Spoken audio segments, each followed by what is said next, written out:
Gary Vee. How do we not have ultimate respect for a guy who spells a one-letter name with 3 letters? A gentleman who took what could have been a boring subject and through his voice, knowledge, and enthusiasm brought it to millions of people. Gary Vaynerchuk is the chairman of VaynerX, a modern-day media and communications holding company, and the active CEO of VaynerMedia, a full-service advertising agency servicing Fortune 100 clients across the company's 4 locations. In the late 90s, after identifying the internet as a land grab opportunity, Gary transitioned his father's local liquor store into one of the first wine e-commerce platforms, resulting in growing the family business from $3 million to $60 million in sales during a 5-year period. During his time in the family business, Vaynerchuk also started one of the first long-form episodic video shows on YouTube in 2006 called Wine Library TV, filming 1,000 episodes over a 5-year window. Gary's wine knowledge, charisma, and uncanny ability to engage the attention of his community landed him appearances on national television with Ellen DeGeneres and Conan O'Brien, as well as establishing him as one of the most followed people on social media. Gary is a 5-time New York Times best-selling author, as well as a prolific angel investor, with early investments in companies such as Facebook, Twitter, Tumblr, Venmo, Uber, and Bitcoin. Gary's very successful online shows include Daily V, an online documentary series highlighting what it's like to be a CEO and public figure in today's digital world, the Gary V Audio Experience, a top 50 global podcast, and Ask Gary V, a business and advice Q&A show which can be found on both YouTube and Facebook. Gary is a board advisory member of the Ad Council and Pencils of Promise and a longtime well member of Charity Water. Without further ado, welcome to the Block Ventures Chain Exchange XBV stage, the man who turned 1 letter into 3, Gary V. Vaynerchuk.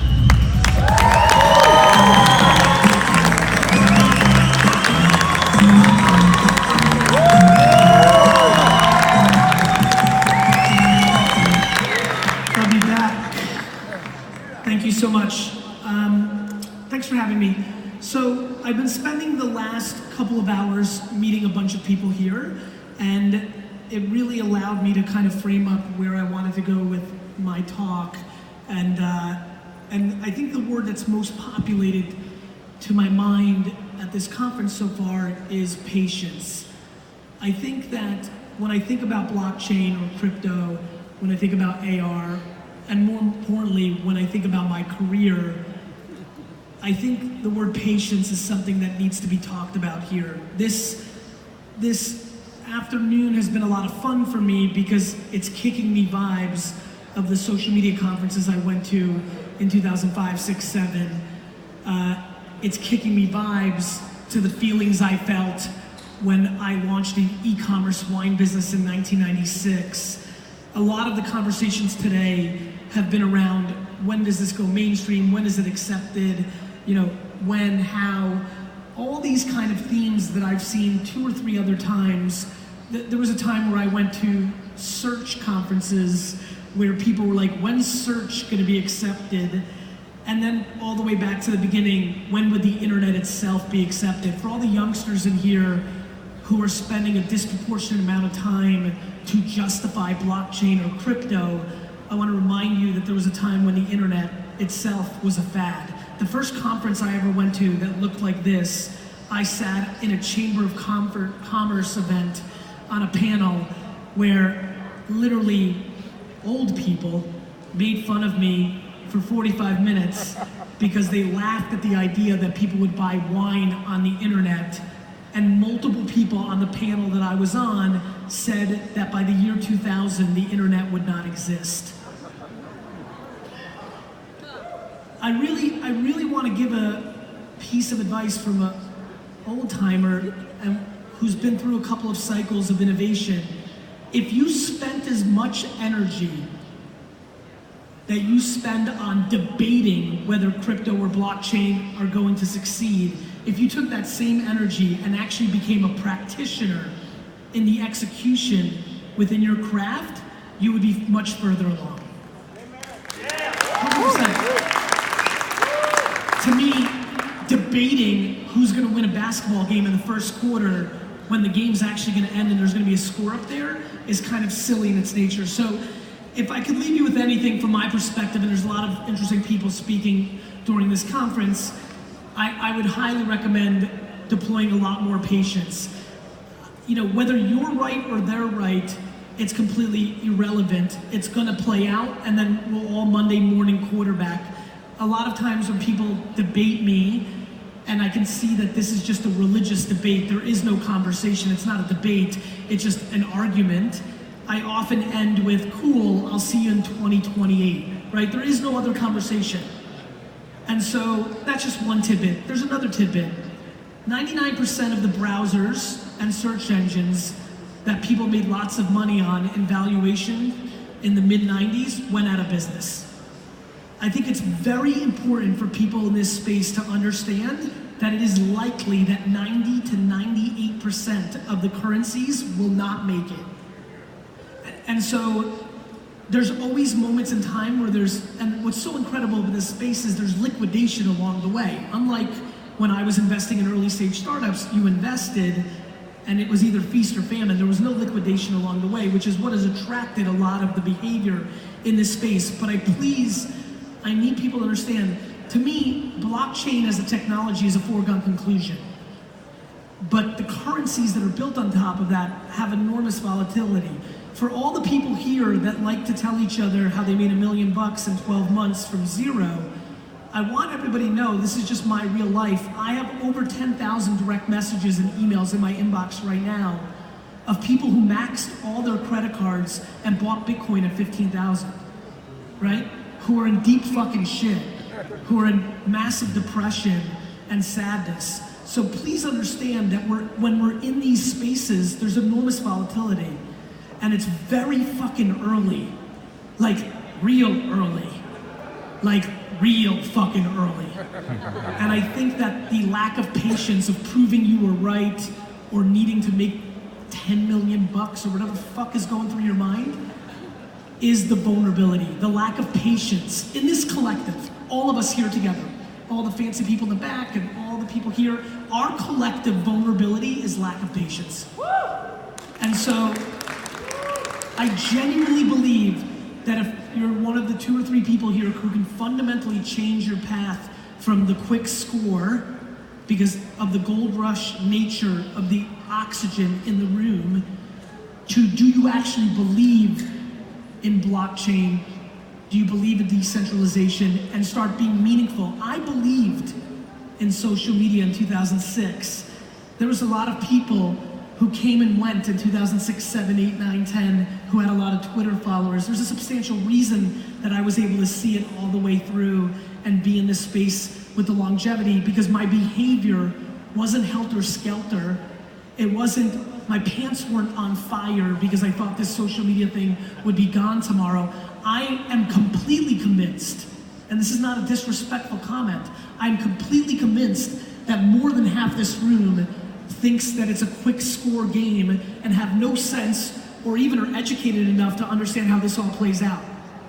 And I think within that is your opportunity, because I will say this, for the group that's here, you have such a substantial advantage over 99% of people because you understand this is actually even happening.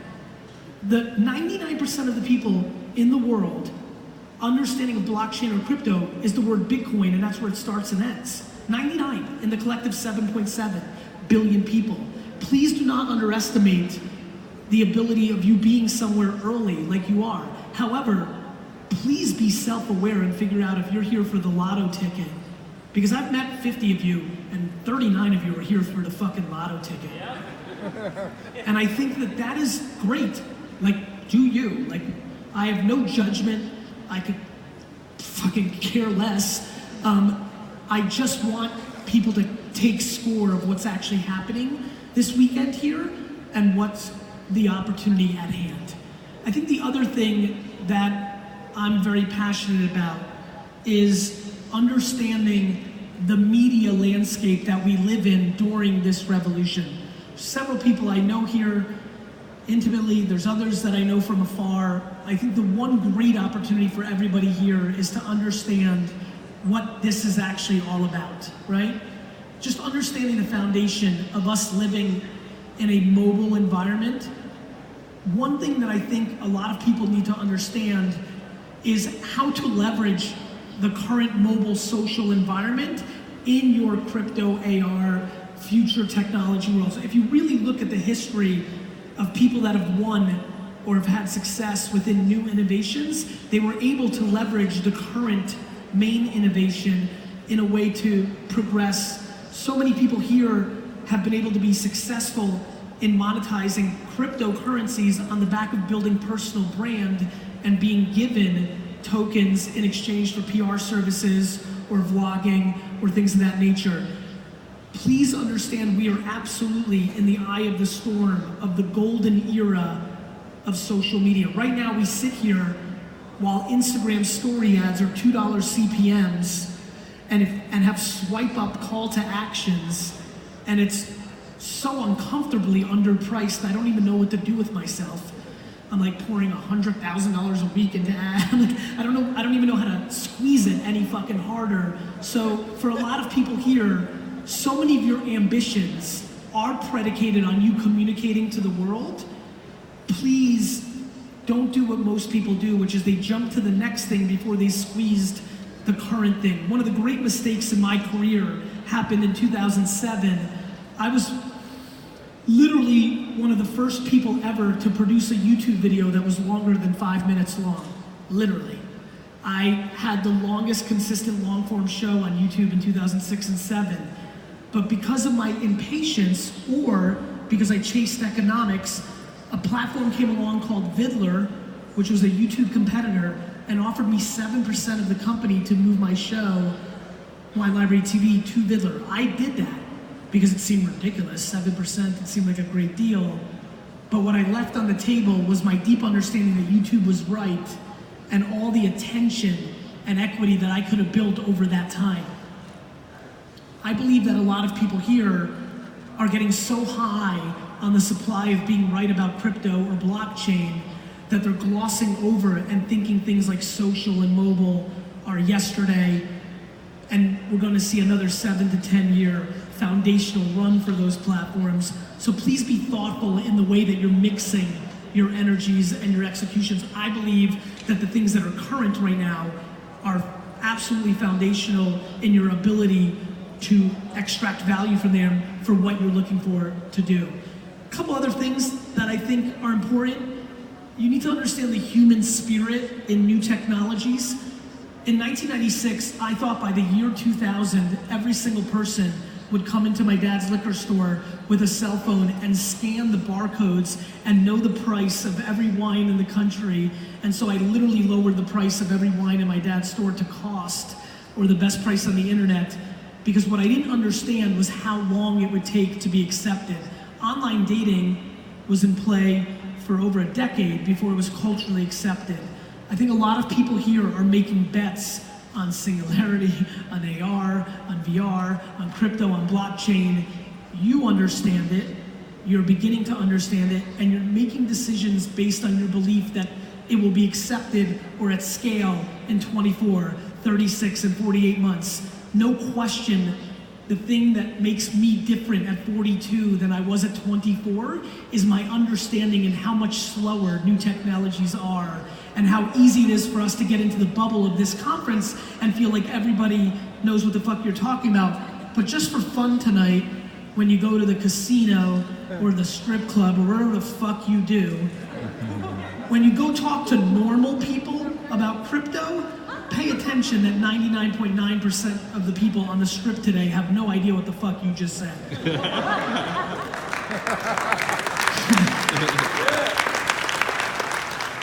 Knowing I don't have a lot of time, I'm gonna say a couple other things that are a little more macro, and then I'm sure we'll do a bunch of stuff in Q&A.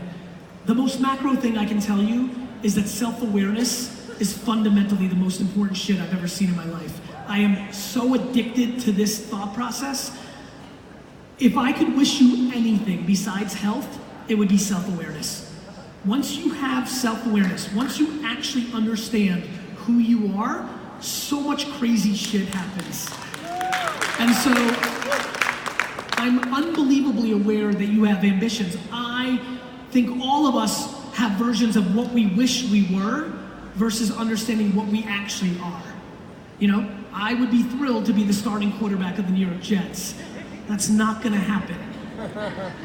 But very early on in my life, I was aware that I was more likely to buy the New York Jets than to play for them.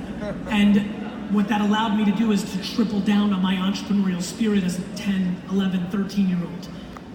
You know, if I could leave any legacy from this talk today, it would be to get somebody to understand that maybe they're not a number one and they should do a startup, but they're a number 3 and should support the fuck out of a great number 1. I always tell my entrepreneurial friends, number 12 at Facebook made more than number 1 of 99.99999% of companies in the last 15 years.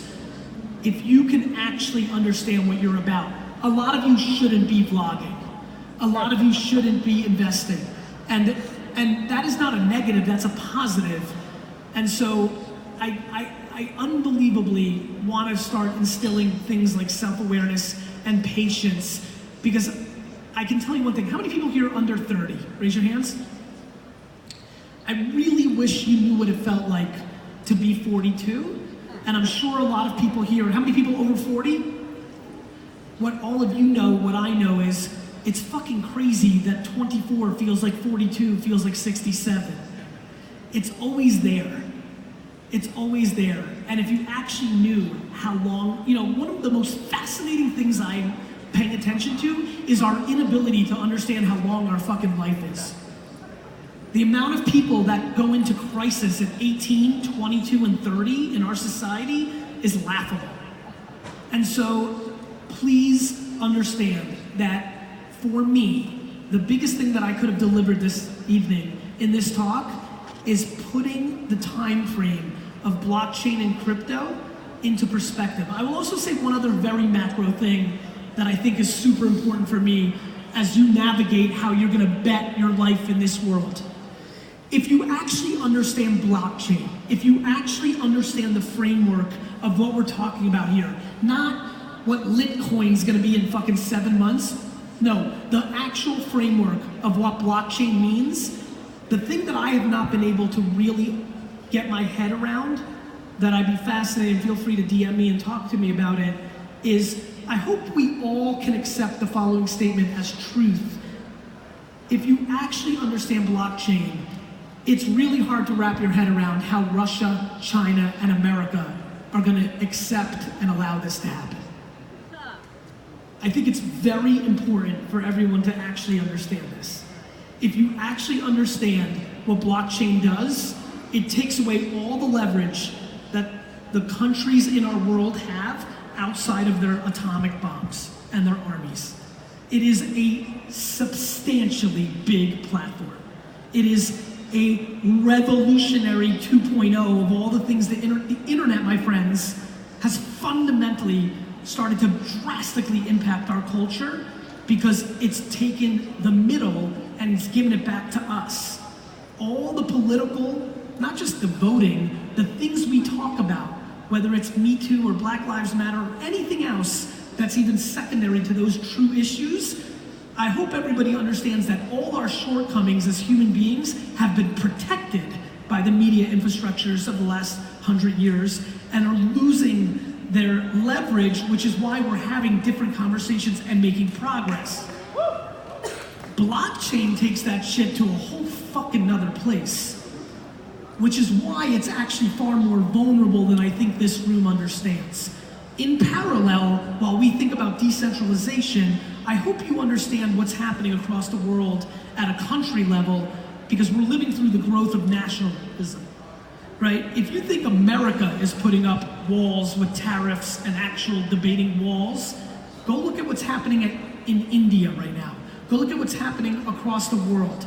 We are now, more than ever, over the last 70 years, seeing countries build internal mental walls which are in complete conflict with something that looks like blockchain.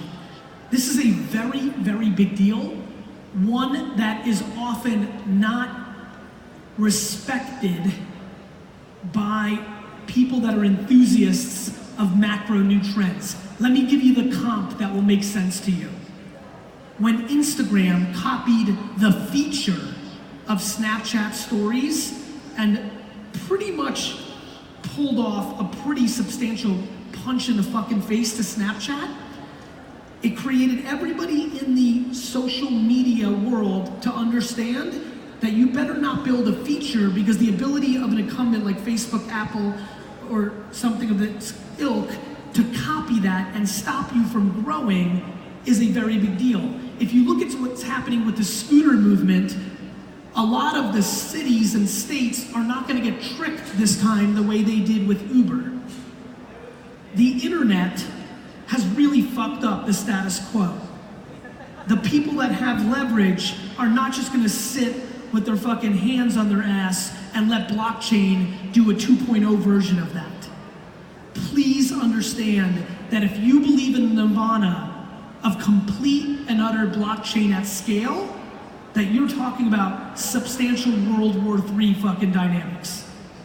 And so, while everybody's walking around and thinking about short-term economics and the quick scores they're making on the currency that's built on top of these frameworks and the flip they made to change their short-term lives, which is phenomenal and inspiring and super fucking cool, I hope that there's certain people in here that are starting to deploy 5, 10, and 20-year windows, because if you are, and you're thoughtful about it, the economics, but more importantly, the legacy that you can leave becomes remarkable. And I promise you, for anybody in here who's made $1 or $2 in their lives, very quickly money stops mattering and other shit starts taking over. So, it's really fucking cool you made $1 million on some bullshit cryptocurrency. I don't give a fuck.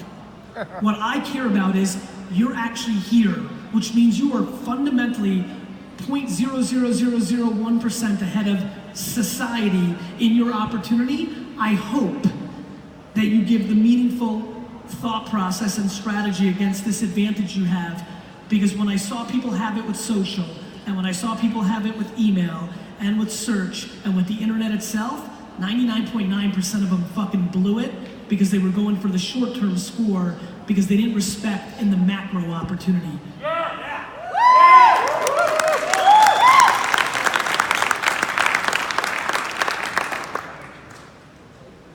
You have one life. Do something with it. Thank you.